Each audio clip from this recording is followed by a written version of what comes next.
el tema es un tema hermoso, el cual encontramos en esta carta. Una vida en el Espíritu.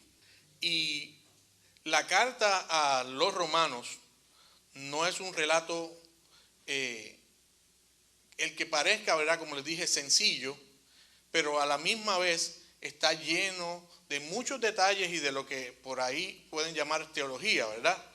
Y la teología simplemente es la ciencia que estudia los asuntos de Dios, lo que es Dios, ¿verdad? Teo, de Dios, y logía, pues ciencia. Así que el tema central de esta carta, como les dije, es la salvación. Y como subtema, dice que Dios ha dado a su Espíritu Santo a los que confían en su gracia y mediante su Espíritu a los que han sido justificados. Y ellos viven en santidad. Dios ha dado a su Espíritu Santo a los que confían en su gracia y mediante su Espíritu los que han sido justificados viven en santidad. Y a veces, ¿verdad?, hablamos de un tema y seguimos, ¿verdad?, los 45 minutos que nos dan para hablar, hablando del tema, y si yo le digo la carta a los romanos, pero la carta a los romanos, ¿quién la escribió? Muchos saben que es Pablo, pero muchos tampoco saben quién fue. Y la carta fue escrita a un grupo pequeño de cristianos que ya estaban allí en Roma. Es como decir que Pablo estuviese en alguno de nuestros países en Centro o Suramérica y nos estuviese escribiendo a nosotros que estamos acá en un país un poco más urbanizado, ¿verdad?, un país más desarrollado. Así eran los romanos en aquel tiempo. Saben que Roma fue de los primeros civilizaciones que tenían acueductos.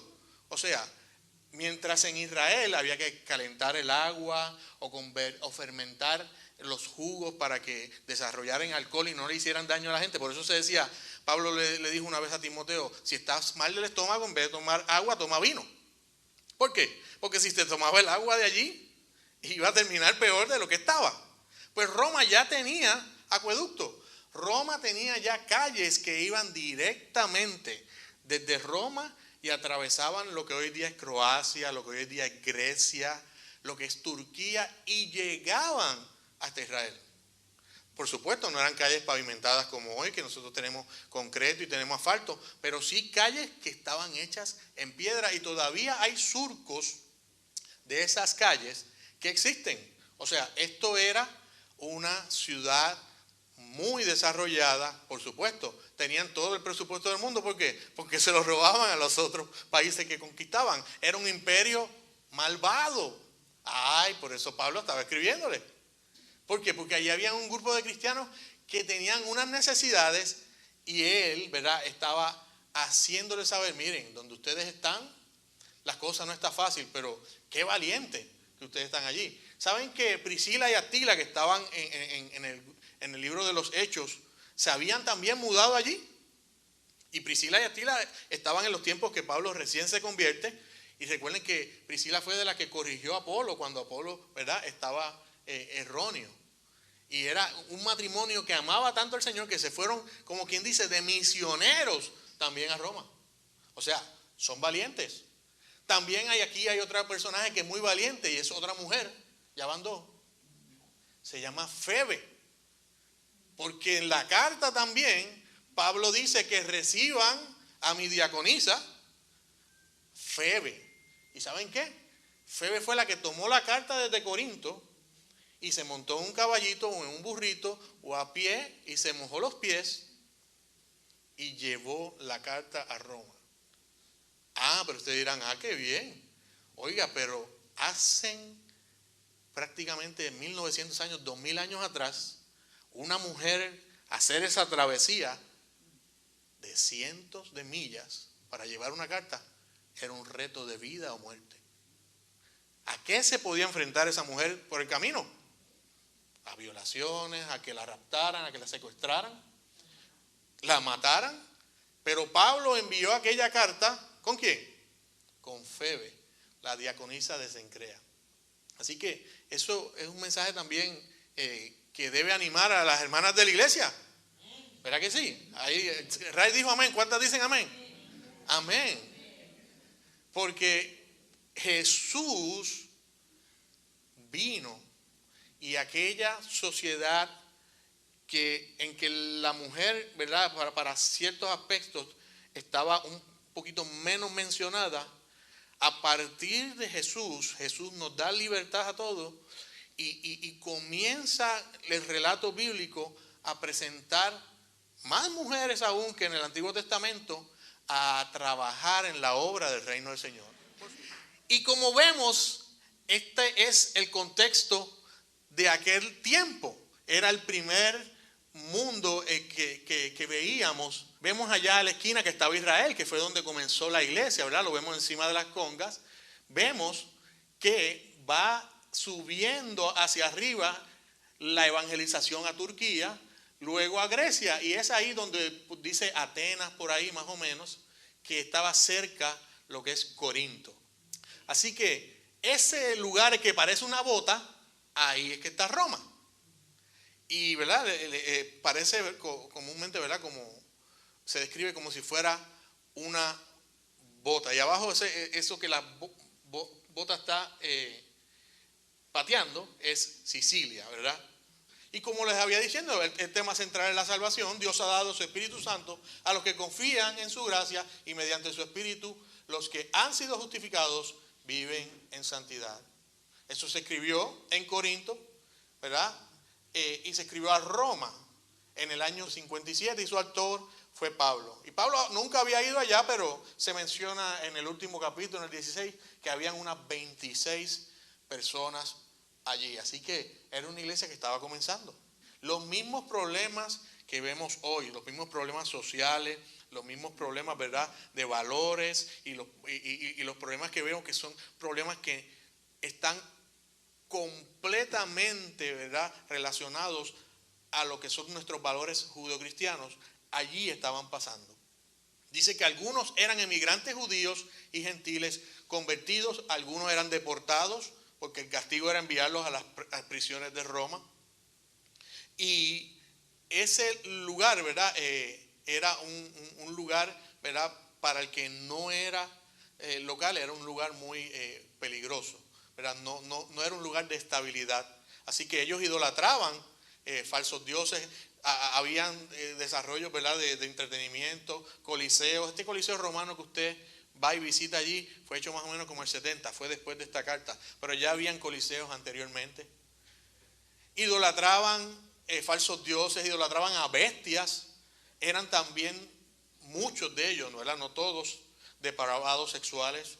Perseguían, encarcelaban a los cristianos, mataban, torturaban a sus enemigos. Esta gente tenían, ¿verdad?, los métodos más viles para tratar a sus enemigos.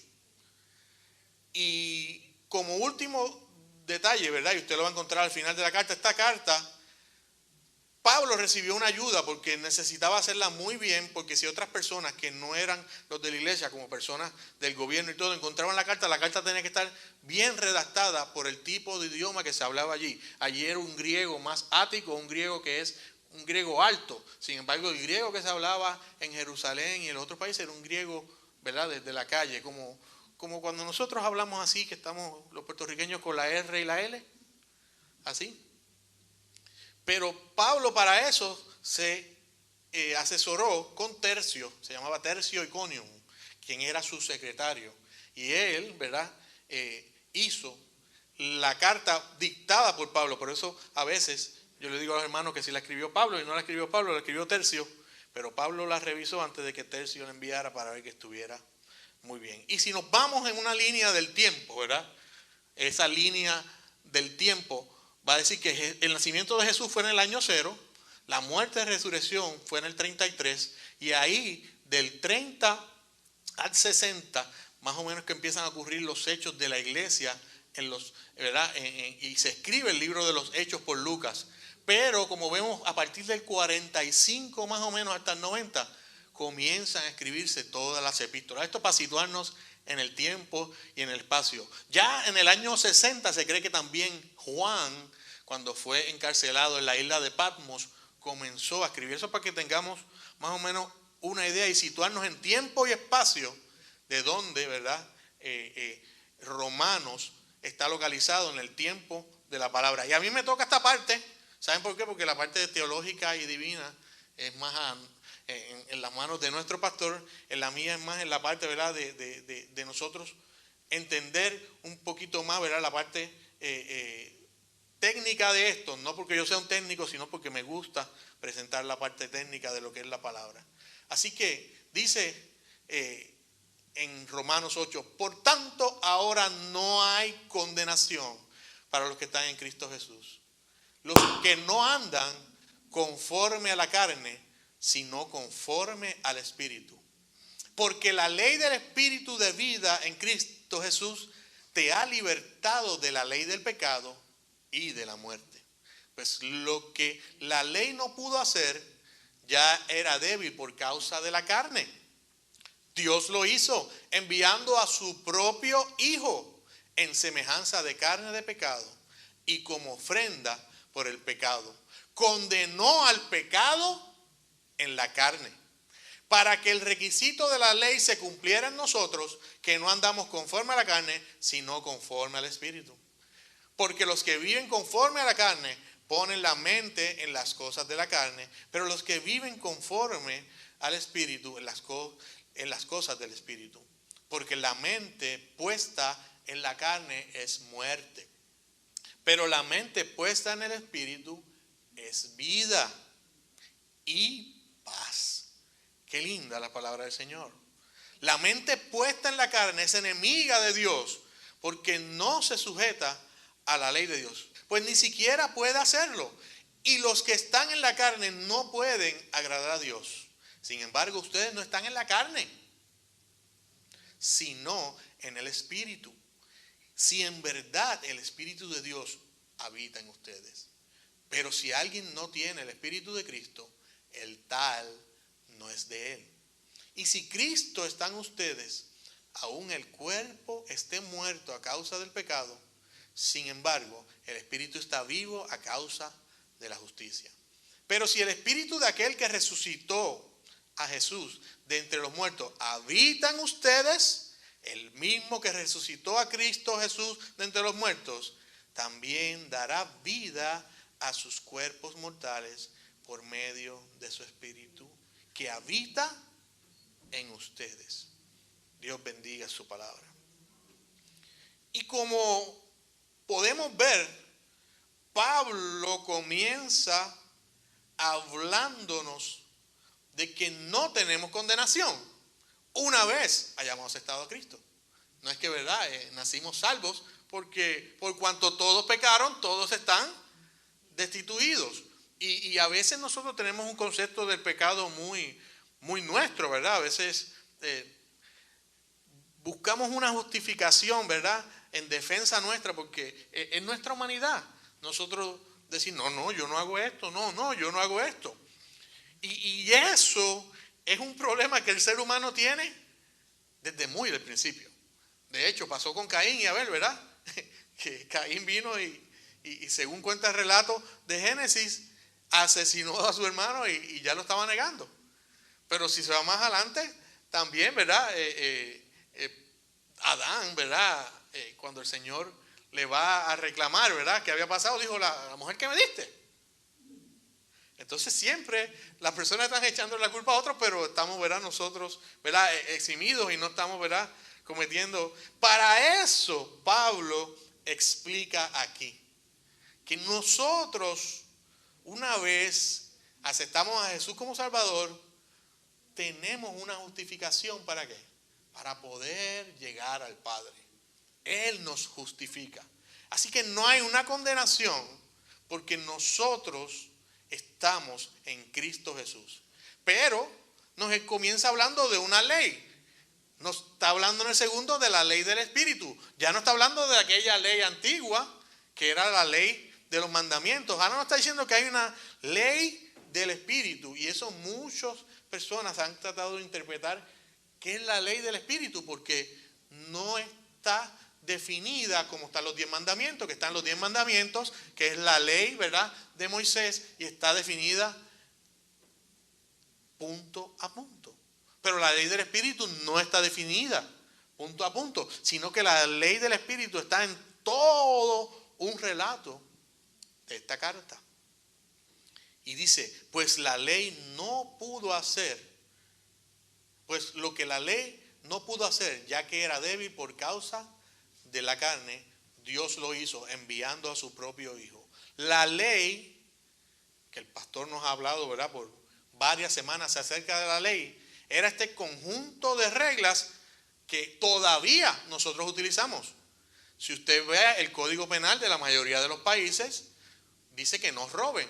Pues ¿saben qué? Antes de que la ley de Moisés fuera escrita por el dedo de Dios en una tabla, las civilizaciones no tenían leyes que regularan el robar.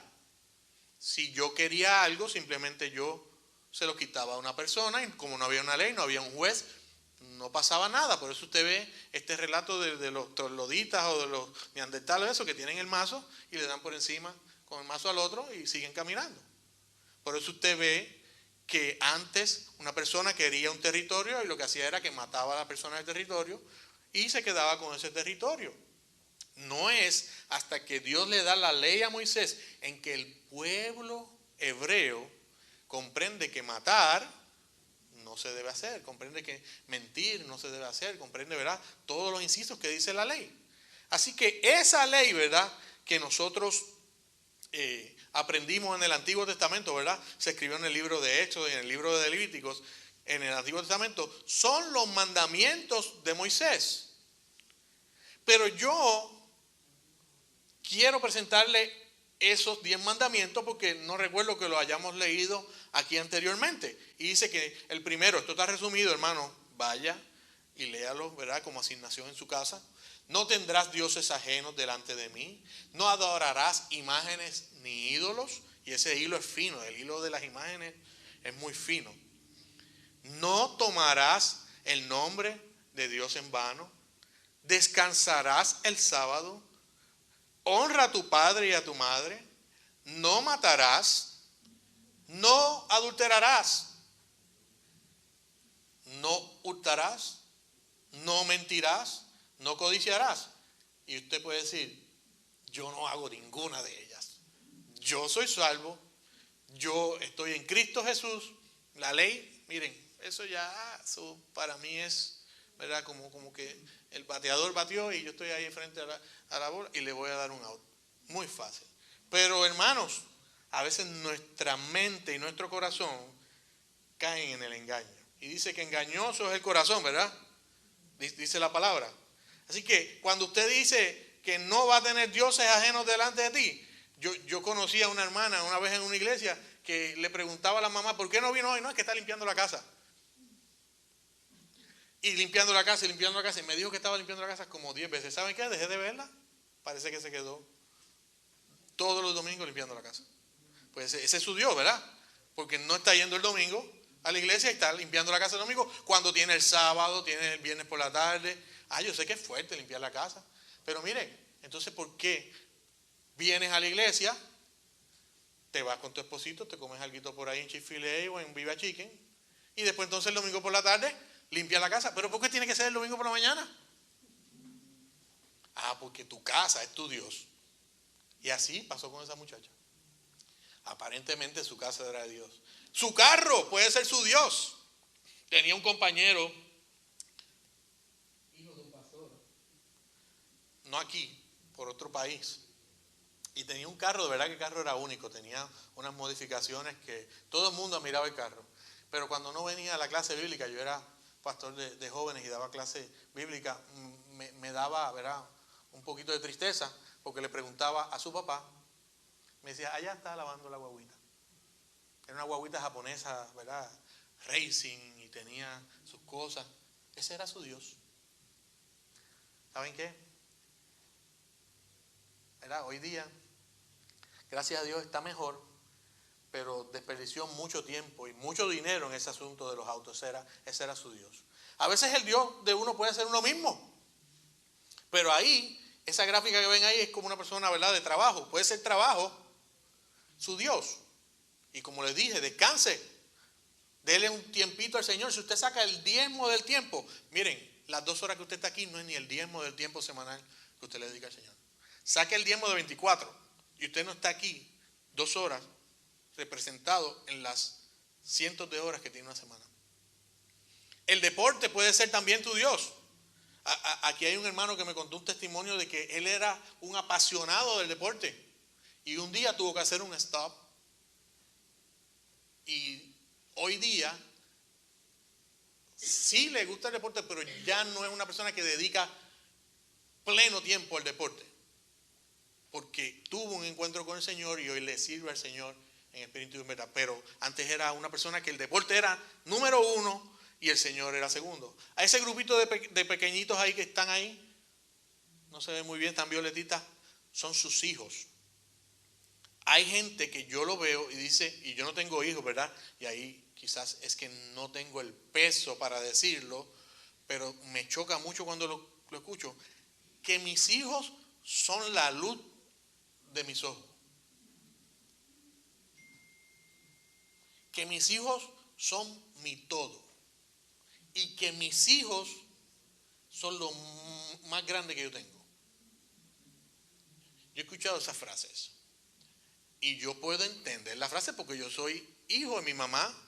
Yo quería una batería un día y al otro día vino y me la compró. ¿Por qué? Porque yo soy el hijo de Camelia. Y fue al banco, hizo un préstamo porque no tenía el dinero, era muy costosa en mi país. Y compró una batería. Porque yo soy el hijo de ella y yo soy, ¿verdad?, su único varoncito. Y eso yo puedo entenderlo. Mi mamá trató de darme lo mejor de ella.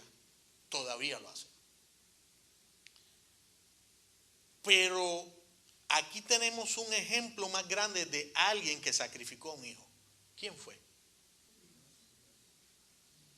Por tanto, no es que su hijo no sea importante. No es que su hijo no sea importante. Es que todos son importantes. Yo quisiera ver a esos que dicen, los hijos son, ¿verdad?, la luz de mi mundo. Decir, Dios, mi esposa y mis hijos son la luz del mundo. Y que lo digan así, Dios, mi esposa y mis hijos. Porque si yo no estoy bien con Dios, yo no voy a estar bien con mis hijos. Si yo no estoy bien con mi esposa, yo no voy a estar bien con mis hijos. Por tanto, yo tengo que decir, Dios es la luz de mis ojos. Mi esposa es la luz de mis ojos. Porque ¿cómo yo voy a querer a mis hijos si yo no quiero a la que los parió?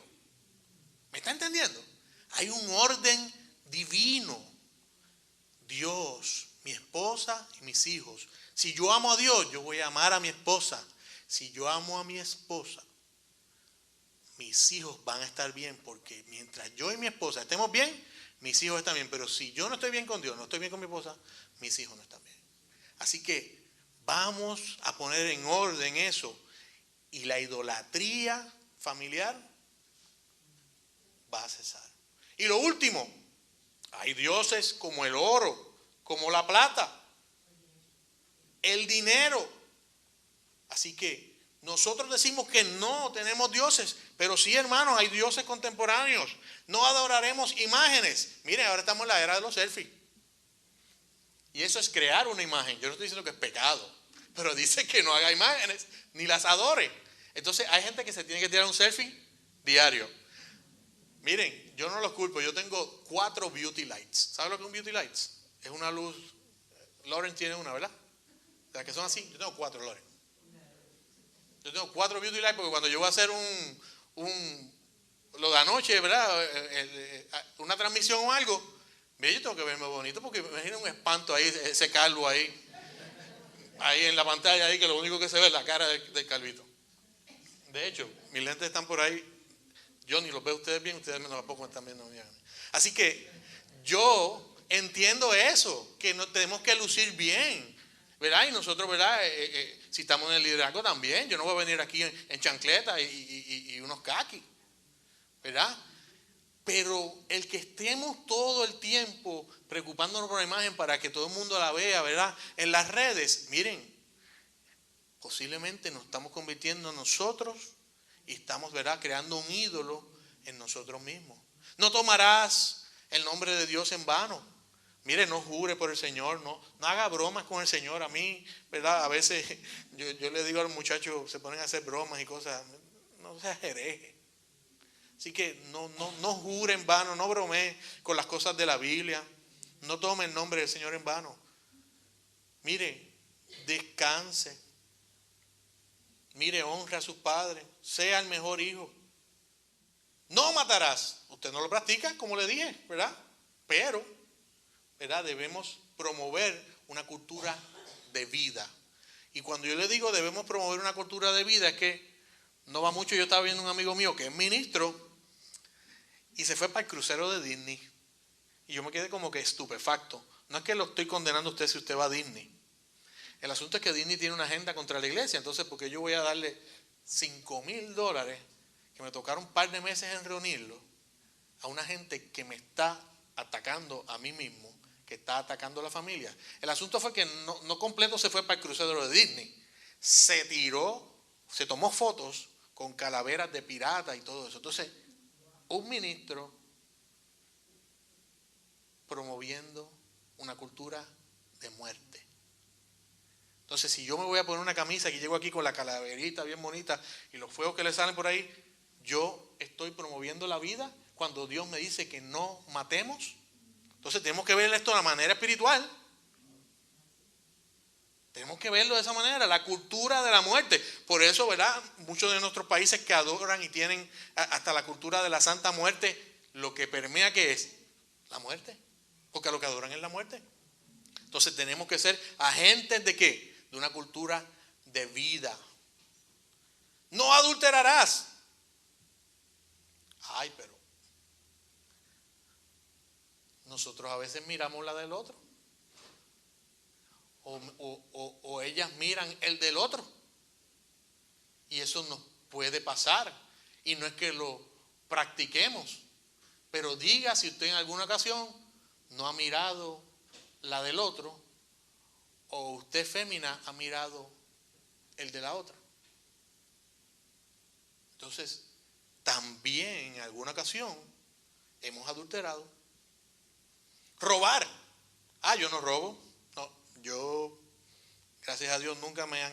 Mire, me acuerdo que le robé una motorita al vecinito de frente, era así de chiquitita, de las que salían en las maquinitas de así, de que usted introducía el dinero y salía así. Y yo me quedé años, porque fui a jugar con él y cambiaron juguetes y jugaba con los míos, pero yo me quedé con la motorita de él, era así chiquitita. Y eso se me quedó para el resto ahí de la vida, de que fue mi primer y posiblemente último robo, ¿sabes? Robo, ¿verdad? Consciente. Ahora, decimos que no robamos, pero cuando usted adquiere un derecho, usted paga por ese derecho. Cuando usted adquiere este celular, usted paga por esto. Pero todos en algún momento hemos robado algo de algo.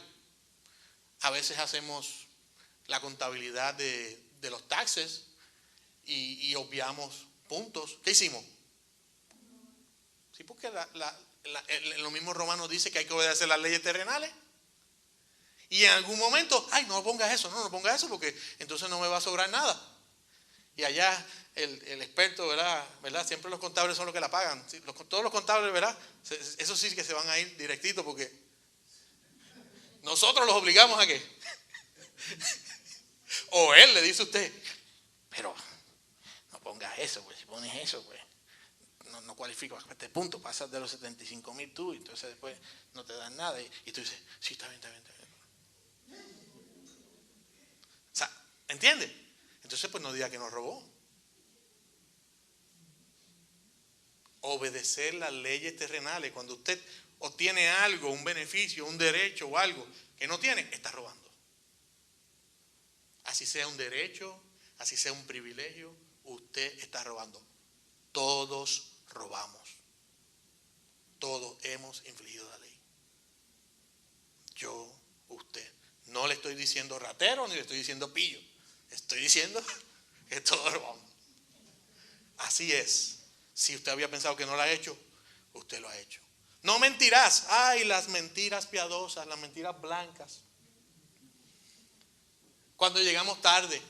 Miren, la cultura japonesa, usted no dé una excusa cuando llegó. Si usted trabaja en la Mitsubishi, yo trabajo en un cuarto piso y en el tercero está la Mitsubishi. Allí están, toda esa gente llegan ahí y ellos los saludan en la puerta, ellos le abren la puerta. Esa gente son bien metódicos. Pero dice la cultura japonesa, ¿verdad? Estaba escuchando a un speaker, a un coach, y decía, no le vaya a su jefe con una excusa si llegó tarde. Simplemente vaya al frente del jefe y le diga, llegué tarde. Y el jefe lo va a aceptar como excusa. Pero no llegue diciendo que se le explotó una llanta, que se le quemó el desayuno o que hizo algo. ¿Por qué? Porque el jefe va a llamar a todos los compañeros de trabajo y los va a poner a usted frente de usted y él va a decir, este es la quinta vez que se le explota la goma, que se le quemó la comida, que llevó los nenes. ¿Por qué? Porque cuando mentimos, usualmente la gente sabe que estamos mintiendo. Todos mentimos. Mire, mejor decir la verdad. A veces, ¿verdad? Decía un escritor guatemalteco, una mentira que te haga feliz vale más que una verdad que te amargue la vida. Bueno, yo para dar sorpresa miento a veces. Si alguien tiene algo y no me toca a mí decirlo, prefiero obviarlo y no decirlo y que lo diga la otra persona. Hay a veces situaciones en que sí obviamos y hay veces que omitimos. Quizás eso no cuente como mentira, pero en asuntos que son de salvación, de vida o de muerte, en asuntos que son el ganar un alma como amigo, el ganar un alma, ¿verdad? Como un familiar. Mire, siempre vaya con la verdad, porque al final, ¿qué pasa? La verdad es la que sale, ¿verdad? A flote. Así que es verdad que a veces, ¿verdad? Decimos algo para arreglar o omitimos, pero no, practiquemos, ¿verdad? La verdad. Todos hemos mentido. No codiciarás. Y todos sabemos que cuando alguien nos pasa en ese auto que llevamos años pidiendo o deseando tener, quizás en nuestro corazón dice, pero no se lo merece, yo me lo merezco. Ah, pero esa casa, pero si no se la merece, yo sí me la merezco esa casa. Mire, usted está codiciando.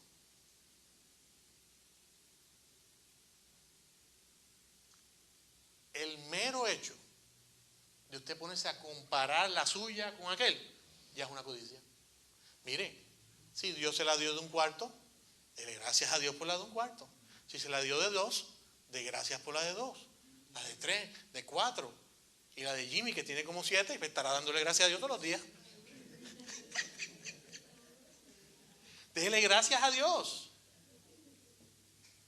Pero no se ponga a comparar la vida con la suya, porque si usted vive en una comparación constante, usted está ¿qué? Codiciando.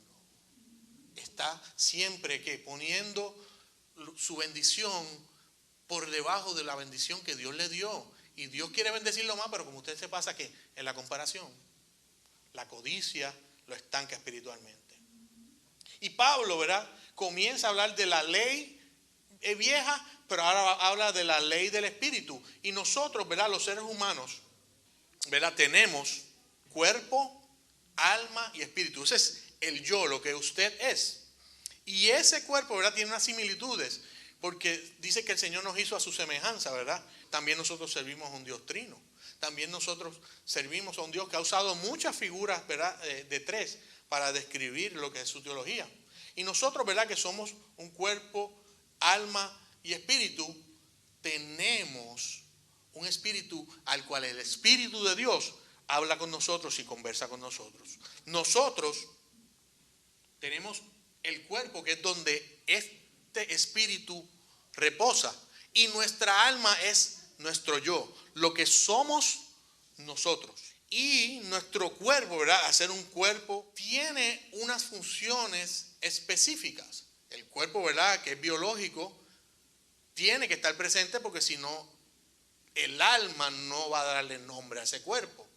El cuerpo biológico tiene que tener un espíritu, porque ese espíritu es que va a determinar cómo esa persona es. Hay personas que tienen un espíritu muy jovial, hay personas que tienen un espíritu introvertido, hay personas que tienen un espíritu muy extrovertido, pero ese espíritu que es suyo se comunica con el espíritu ¿de quién? De hecho, cuando la persona está hablando en lenguas, es una comunicación del Espíritu Santo bajo un don que hace que hable ¿qué? Lenguas. Y esa lengua es ¿para qué? Para que esa persona sea edificada o para que esa persona ¿qué? Edifique. Pero es la comunicación del Espíritu de Dios ¿con quién? Con mi espíritu, no con mi alma. Mi alma es Julito. Su alma es su nombre, quien usted es. Y nosotros, ¿verdad? Ese espíritu de Dios, ¿verdad? Trabaja cada día con nosotros. ¿Cómo? Como Dios Padre, como Dios Hijo y como Espíritu Santo. Dios Padre, que fue como se presentó primero al mundo, después, ¿verdad? Se encarnó en el Hijo, y cuando el Hijo ascendió, dejó al Espíritu Santo. Y ahí hay varias citas, ¿verdad? Porque la gente dice que la Biblia no habla de Trinidad. Apunte esas citas y usted va a ver que hay relatos de la Trinidad en la Biblia, los cuales, ¿verdad?, son claros y no se pueden refusar, porque hay muchas personas ahora, hasta en el mismo internet, que se llaman los unitarios, los Jesus Only, que son personas que no reconocen, ¿verdad?, la Trinidad, y solamente, ¿verdad?, reconocen una de las personas y no las tres. Así que ese espíritu que se comunica con nuestro espíritu es el que nos guía, y Pablo nos está hablando en el capítulo 8. Esto se llama una tricotomía del hombre. Somos seres tripartitos: espíritu, alma y cuerpo. Y Dios nos hizo así. Pero como ven en el capítulo 8, dice en el capítulo 8: ahora pues ninguna condenación hay para los que están en Cristo, los que no andan conforme a la carne, sino... Y entonces cuando usted habla de la carne, ¿estamos hablando de esto que está aquí? Sí. Esa es la carne donde está posando nuestro espíritu y que se identifica como Julito.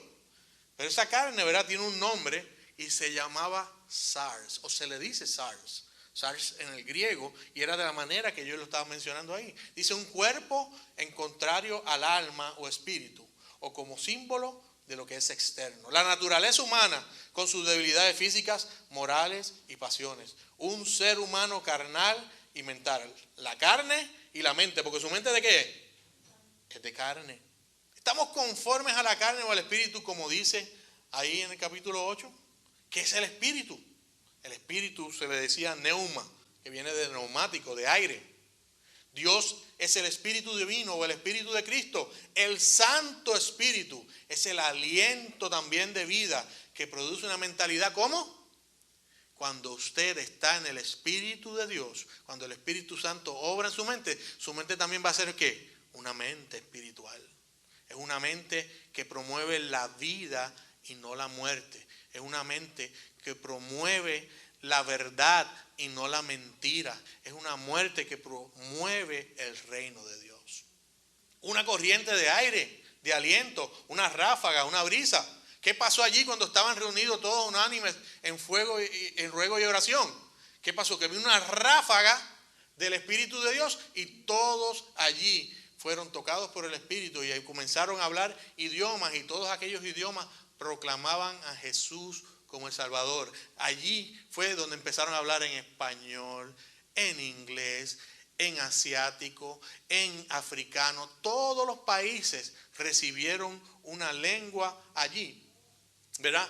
Y recibieron el mensaje en su idioma para que el evangelio de Cristo se pudiera proclamar. En un humano puede ser el alma racional, puede ser nuestra disposición mental. Y si es sobrehumano, puede ser un ángel, como también puede ser un demonio. Porque un demonio es un ser espiritual. Así que el Señor nos pone estos dos conceptos: la carne o el espíritu, porque es algo que constantemente nosotros estamos ¿qué? Luchando. Es el Espíritu de Dios en nosotros luchando ¿contra quién? Contra la la carne. ¿Qué podemos nosotros decir de esto? Podemos decir que la obra del Espíritu Santo nos ayuda a cumplir la ley de Dios. Nos convence de nuestro pecado. El Espíritu Santo nos ayuda ¿a qué? Cuando estamos débiles. Si no sabemos orar, el Espíritu corrige nuestra oración. Así que a veces estamos orando incorrectamente y el Espíritu Santo intercede por nosotros con gemidos indecibles. Lo que nosotros no podemos decirle al Señor, el Espíritu Santo se lo dice. ¿Por qué? Porque el Espíritu está en nosotros y escudriña nuestro espíritu y Él sabe cuál es la necesidad real de nosotros. Miren qué lindo. Dios pone el Espíritu en nosotros y cuando nosotros estamos orando, ese Espíritu conoce esa oración y aún la perfecciona con gemidos indecibles. No hay necesidad de vivir en perpetua autocondena. Frederick Meyer, que fue un pastor del siglo pasado, dijo: así como el pájaro vive volando y superando la atracción de la gravedad, así es la vida en Jesús. Es más fuerte y se sostiene en el corazón por la comunicación continua con el Espíritu Santo. Y se nos da la victoria sobre la caída del pecado. Cuando usted ve un pájaro volando, él está volando, ¿verdad? Y parece que lo estuviera haciendo fácil. No, él está luchando contra la gravedad. Es una lucha constante cuando un pájaro vuela. Porque si deja de aletear, ¿qué pasa? Lo mismo pasa con el cristiano. Si dejamos de estar en conexión con el Espíritu Santo de Dios, vamos a caer. Y por eso caemos. Y por eso a veces entramos en crisis. ¿Por qué? Porque dejamos de aletear y de luchar en contra de la gravedad. Y viene el enemigo y nos hace caer. Pero ¿qué nos está diciendo el Señor? Que no nos rindamos, que sigamos en comunicación con el Espíritu Santo de Dios. Es el Espíritu quien nos vivifica. Es el Espíritu Santo quien nos selló aquel día que aceptamos a Jesús como Salvador.